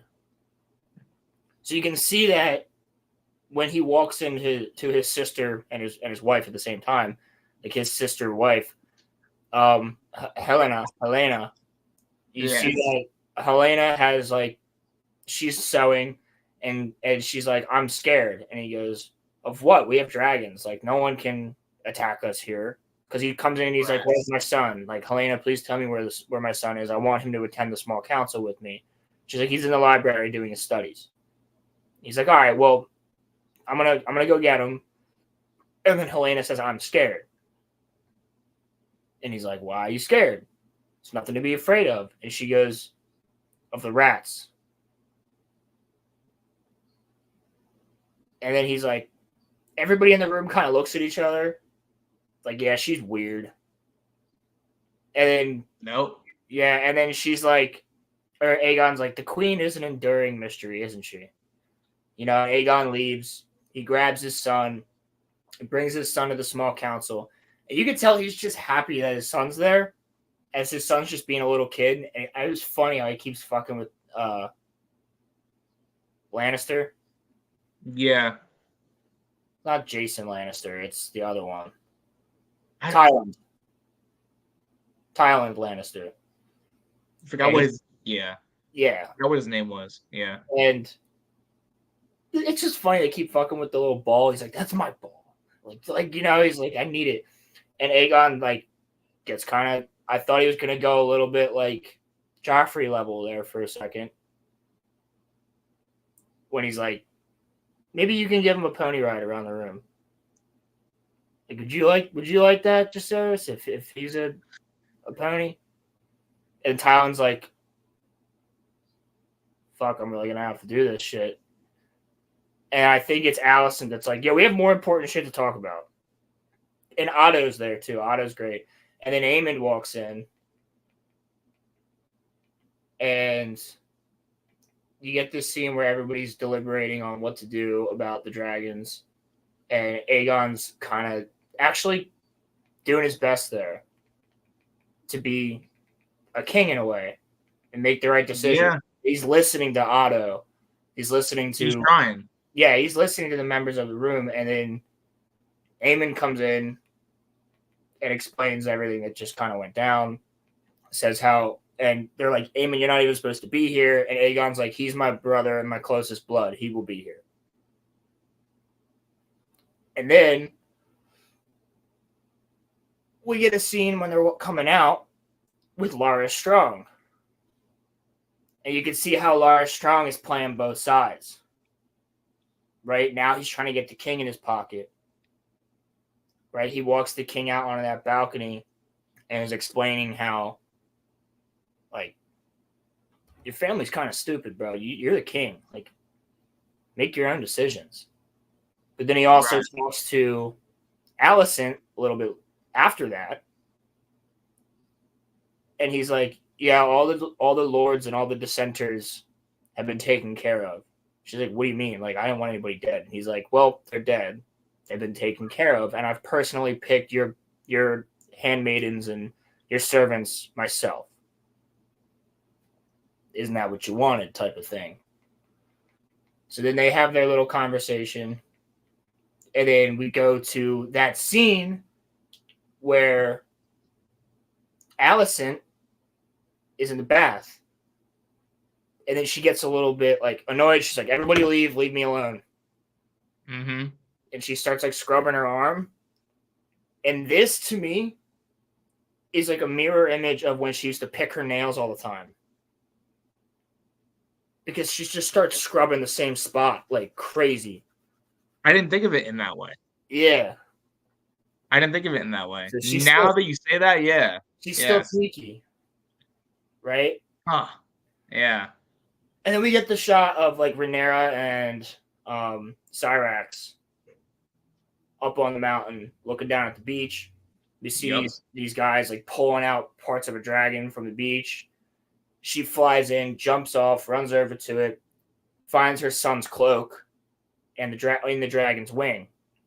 Yep. Now what's really cool when she starts to cry is that Syrax comes over to her, and Syrax also lets out like a low-pitched roar, like almost like the dragon feels her pain. But the interesting thing is, Lucerys' dragon was hatched from Syrax's egg. Oh, I didn't know that. So they're both two mothers mourning the loss of their children. Oh my god. At the same time, Rhaenyra and Syrax. Oh my god. Yeah. Wow. Huh. Pretty fucking cool. That's heartbreaking. That's heartbreaking. And still, Rhaenyra has one line in this entire episode. Yeah. And it's it's good. So, wow. That's crazy, y'all. That's crazy. She knows for sure that, Lucerys is dead. Now, continuing on, we have Aegon trying to be a good king again. We get that scene where he's like, hey, Like, this guy, we took too many of his sheep to feed the dragons. We'll make sure you get most of your flock back. Goats, actually. And then you have Otto walk up to him and like, we can't afford that. Tell him to leave. And then other people are walking up to him. And Aegon's trying to... He wants to be liked, right? He wants to be liked by the people. He wants to be a good king like Viserys was. Yep. And then we have I forget the Smith's name, but apparently he also becomes important. But someone, the Smith, right, comes up. He's like, "Sir, we love making more weapons and armor for your grace, but we need help. Like, we can't. We're all struggling. All of the Smiths are struggling." Isn't his name Hugh? Hugh the His name's Smith, Hugh, right? yeah, Hugh the Smith, Yeah. and. He's like, all right, well, and then Otto's about to walk up to him again, and he goes, no, they'll have it. You'll have all the steel and all the armor you can get, or all the steel and materials you can get. And Hugh thanks him and then leaves. Yep. Which I thought was pretty good, because you can see Aegon actually trying. So Hugh becomes important later, huh? From what I heard. Is this all in the book and we just gotta see it play out? Yes. Oh, that's when we get the conversation between Larys and him. And then we have this conversation between Alicent and Otto. And Alicent is saying how, like, if you keep doing that, if you keep telling my sons what to do, they're never going to listen to their mother ever again. Yep. And Otto's like, I'm trying to be an ally here. And she actually says a line, ally that repeatedly continues to cut my legs. Yeah. Because Otto is a sneaky little slimy son of a bitch. He just wants more and more power this entire time. He used his daughter, now he's using his grandchildren. And then we get the White Worm showing up to Dragonstone. The chick who runs all the brothels and stuff. Speaking to Daemon. Daemon said, I want her treated like a prisoner. He gets that little conversation with Eric. And he goes, well, you and your traitorous brother. He's like, listen, we both swore oaths to protect the royal family. Right. He's protecting one half of the royal family, and I'm protecting your half. We're both holding our oaths. But they just still had to choose sides. You know that's going to come down to the point where one brother's going to have to fight the other brother at some point. The twin. I think that was in the... I think that's in the season 2 trailer, I think, isn't it? I think so, yeah. Yeah. They show them fighting each other. We can go over that real quick. And then Rhaenyra returns. Daemon goes, did you find what you need? She walks to the edge of the table and everyone's trying to tell her what to do for the war. And she just goes, I want Aemon Targaryen. I'm sorry, but just want to say Matt Smith's presence, no matter what, is just good. He's just so good as Daemon, bro. He's just so good as Daemon. And all throughout this episode, in the Red Keep, you're seeing the rat catcher like walk around with his little dog. And then we get the scene where Jacaerys returns, and I thought this was the best scene in the episode. Jacaerys walks into his mother in her room, Rhaenyra. Rhaenyra's sitting there, and he's reporting. He's like, yeah, the lady of Lady Erin will pledge her troops to us. She just needs a dragon for protection. I told her we could provide that.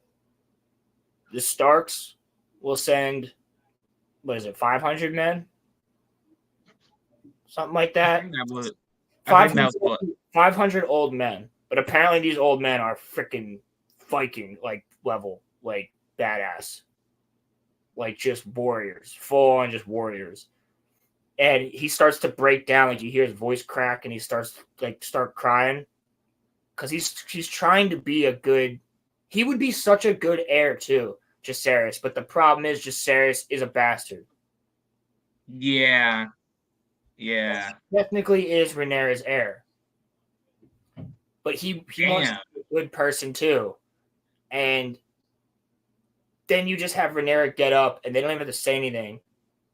Like, Lucerys is dead. And this is a family that loves their family and mourns. Whereas the Greens, none of them really seem to care much about each other. Yeah. They really don't. But the thing about the Blacks is there is love there.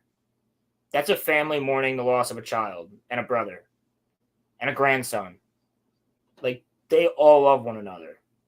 I think that's why everyone's on team I think that's why Black. team Black's like, the universal one that like, people like. But do you by chance did you ever read the book? Uh how long does this war last for? I don't remember. I know I did not Okay. read it. I'm actually, what I really like that Neurotic and Ryan and Mahler do after the show is they do a juxtaposition of what happened in that chapter. Oh, okay. So whatever happens in this episode, they'll give you the difference between that and the book. Huh. Interesting. So we also Okay. get the scene of Damon talking to the White Worm again, and he says, "Hey, like, get me He's into trying to King's get Landing." like, information out of her, yeah. Yeah, and he's like, "Get me into King's Landing." Yeah. She goes, Yep. "Well, there's a couple guards that still are loyal to you. They have no love for the king or queen." And so he goes there. Also, did you peep that there was a fleeting moment where Damon might have tried to rekindle their, relationship? Maybe. Kind of in like a slimy way. Like, Well, and then we get, which I really like, is the funeral scene where they're burning the cloak of Lucerys. Which I didn't know this, but somebody picked it up. I forget who said it on the internet somewhere, but somebody picked it up. When Vhagar comes up and kills Lucerys' dragon, yeah. you actually see a wing and a cloak fall in season 1. I didn't even notice that. Yeah, so they set that up. I didn't even notice that. That's pretty cool. So That is cool. the attention to detail compared to the Acolyte, where they have to bring boxes out of a ship, walk 100 meters away from the ship just to fill up bags.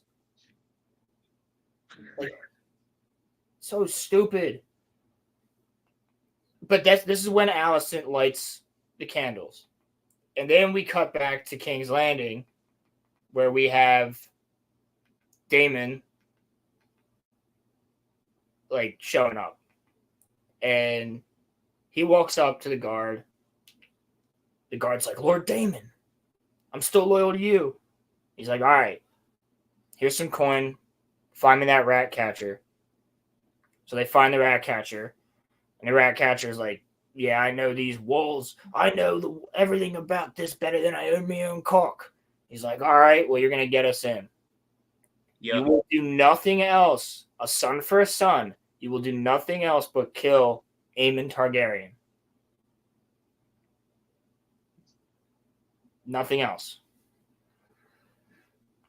So then it cuts to the scene with Kristen Cole and Aemon hanging out. Mm-hmm. Like they're homies, which I think is also kind of funny because Kristen Cole's banging Aemon's mom like on the left, on the side, like all the time. He's hanging out with Aemon, and they're chilling. They're having their conversation. That like They're having their he's conversation on how the war should go, yeah. and actual tacticians and what needs to happen here. And they talk about how Harrenhal, like they need to take Harrenhal. And then Otto comes in and tells Kristen Cole to go back to his duties. And then we got the rat catcher and the guard, Blood and Cheese, going in with the little dog. They're sneaking through. And he's like, "I don't know the upstairs." He kicks the dog and tells the dog to get out of here. He's like, "I don't know the upstairs. No one else is supposed to be up there. He goes, well, you're taking me up there. Son for his son, Daemon, you promised Lord Daemon, we're going up there. We're going to kill Aemon Targaryen. So they go Yep. right into Aemon's room, and no one's there. And then Blood is like, yo, set up some traps, make it look like we're actually doing this. Now we're going to go room to room until we find him. And as Blood's setting it up, he bumps into like a handmaiden. Now in the book, he kills the handmaiden. Oh, But I in didn't here, know that. he lets her go.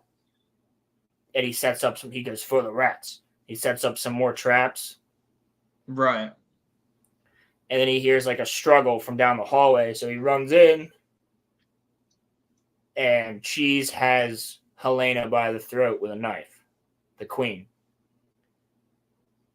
And he's like, they're going through the deliberation of which one's the son. They can't find Aemon, so they figured, screw it, we'll kill Jacaerys, the little boy, the 5-year-old or 4-year-old instead. Mhm. But the kids are so young that the daughter and the son look exactly the same. So he's like, she tries to offer her necklace. She tries to offer money. He's like, nope, that's not what we're here for. We're here for a son. Give us a son. So she does. She points directly at Jacaerys. And then she runs away. She grabs her daughter and she books it. And as she's booking it, you hear the kids scream, and you actually hear them cutting through flesh and bone, like they're cutting the head off the son. And she's running down the hallway, freaking out with her daughter. Was Game of Thrones ever that brutal? I don't recall it ever They being like. burnt a little girl to death, yeah. Oh, that's right. Yeah. Yes. Yeah. And Yeah. Yeah. True. she runs in to her mother's room, and her mother's fucking Kristen Cole. So in her daughter's like biggest time of need, and Kristen Cole's probably supposed to be guarding, but he's not. He's fucking Allison. And Helena's freaking out. She sits down. She doesn't care what's going on. They're like, Helena, what's wrong? And she's like, the boy's dead. End of episode. Great freaking episode. Great. So- great freaking episode. The difference in the book is that they do have a daughter, but when Blood and Cheese show up, Helena is with Jacaerys and Maelor, Right. the younger brother, Maelor. Ah. And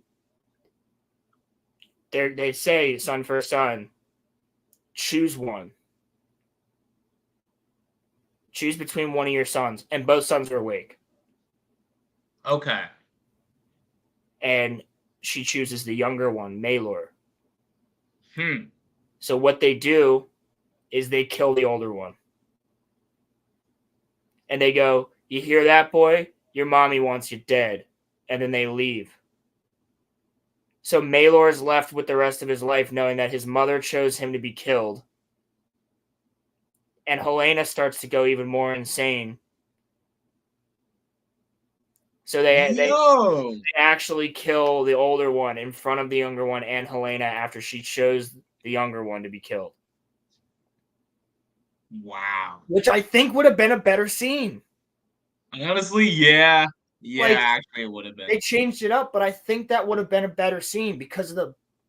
Now we don't know that Maelor's not in this. Like I think there is a baby that's shown at some point, but it's just like, that psychological attack as well as a physical one is like wild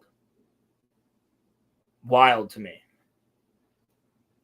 I think that would have been so much better. And like, they're not supposed, like, obviously they didn't show it, right? They don't show it, but in the book, what happens is Blood just pulls a sword out and just lops his head off.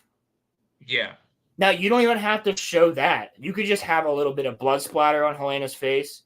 You could have a shadow of like a head going. You do something like that. But it's still crazy.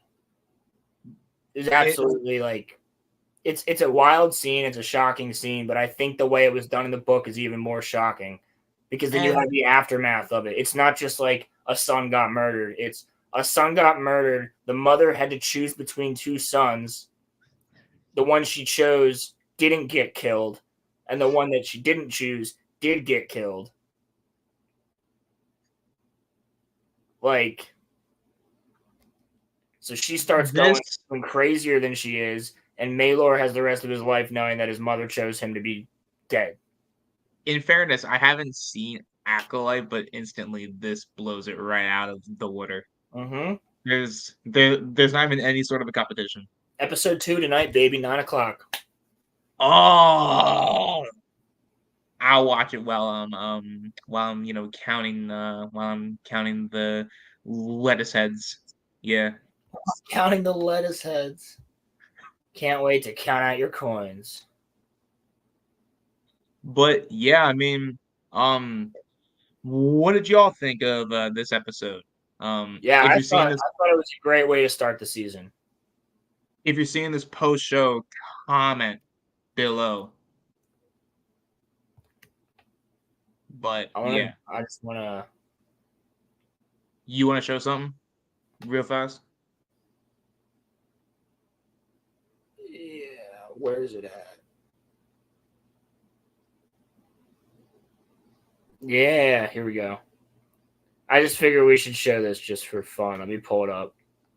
So I trust these, people rolling, but there's always that thing in the back of my head that they're just gonna pull a Game of Thrones season 8 and they're just gonna fuck everything up. You feel me? There's always that sensitive doubt. That's a valid fear to have. Yeah. That is a valid fear. Yeah. With anything that comes out now that's good, that isn't already over, that's a valid fear to have. But there's nothing that's over because nothing ever ends now. So, I mean, for me, I was watching Black Sails, and I'm like, I know this show's good. And all 4 seasons are done. It's good. Is there any possibility of it to ever get a sequel or no? No. And same thing with Burn Notice, but you could do more with Burn Notice. Unfortunately, I hope they don't. Don't touch Burn Notice. I'm Michael Weston. Burn Notice is actually good. Burn Notice is the shit. I love that show.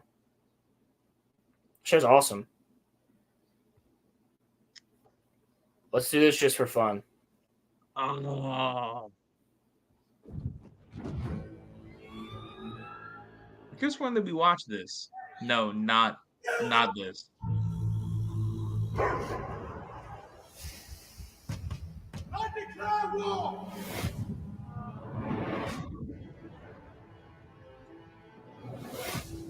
Bro, it's gonna be wild. This season's gonna be crazy. So this is all based on the book, right? Yeah, they're not making things up here. No, well, they kind of are, because the book is a couple chapters in the history of Westeros. Oh, okay. But yeah, they're filling in blanks basically. But I don't want it to be how the end of Game of Thrones was, where they didn't have anything to go off of, so they just totally they have everything to go off here. Okay. Yeah.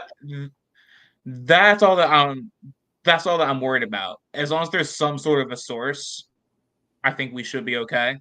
So Rhaenyra's saying here, you've weakened my claim to the throne. I think she's speaking to Daemon, and she's talking about the fact that they killed the wrong son. That's what I think. Because it was supposed to be, she said Aemond. That would be damn. Because now she's known as sending killers to go and kill a little child. Yeah. My claim to the throne. Cannot trust you, Daemon. Rhaenyra's supporters will believe what they wish. And so will Aegon's. The significance of Viserys' intentions died with him. There is a war brewing. Yeah, so there's Alan and his brother. I like Alan. I think he's actually a good character. He looks like it. Looks like he would be. Yeah. Brewing. This war will not be won with dragons alone. Yo, just the Blacks have the fucking crew, dude. You got Corlys Valerian, and you got Daemon, you got Rhaenys. You have like half the Kingsguard, like, and they got the Starks on their side now, bro. And the Aarons, like, bro, come on. With dragons flying behind armies of men. Riverlands are the key to the war. Harrenhal is The dragons always look so good. The Yeah, dragons always look incredible. Why does the Acolyte not look this good? It's more money. Money laundering, my friend. Perhaps the presence of a dragon will sharpen minds round these parts. Matt Smith is just so has never been cool. trod. There is more than one way to fight a war. So you can see by Otto, like, let me see. By Otto doing what he's doing, by not helping the people, Yeah. they're yelling thieves. So you know, like the people of the Red Keep are gonna get pissed off with the Royals.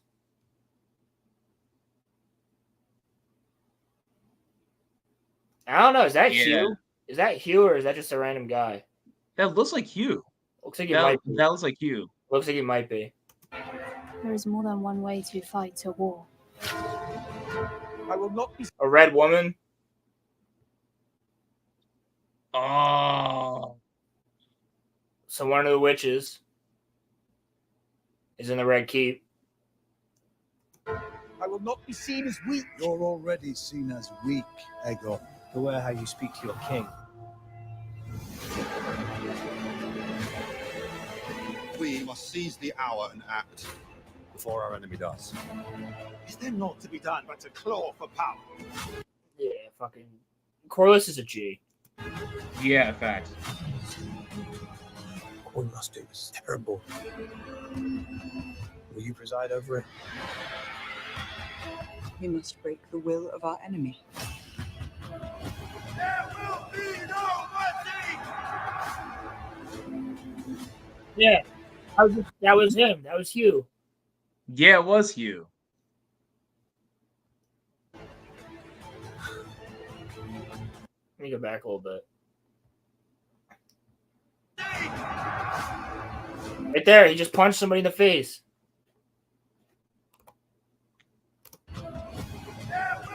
Trying to get it. Right there, that's the back of his head. Mm-hmm. There's gonna be a massive fucking riot in the streets. This looks like it's gonna be crazy.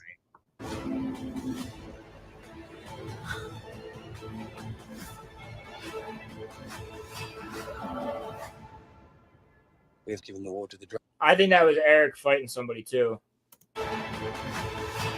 Right there, he just blocked something with a sword. I think that's him maybe with his brother. Yeah, I saw that. We have given the war to the dragons. It The feels Acolytes got zero chance. It The feels- Acolytes got. And the Rings of Power comes out when this is still on. The last episode of this, I think, comes out, or the last two. I think the penultimate episode of this is the same week as Rings of Power, episode 1. So there's 2 episodes of The House of the Dragon, I believe, that will come out when Rings of Power is out. And second Rings of Power is episode of gonna Rings get of blown out Power. of the water too. The second episode of Rings of Power is going to come out when the finale of this comes out, I believe.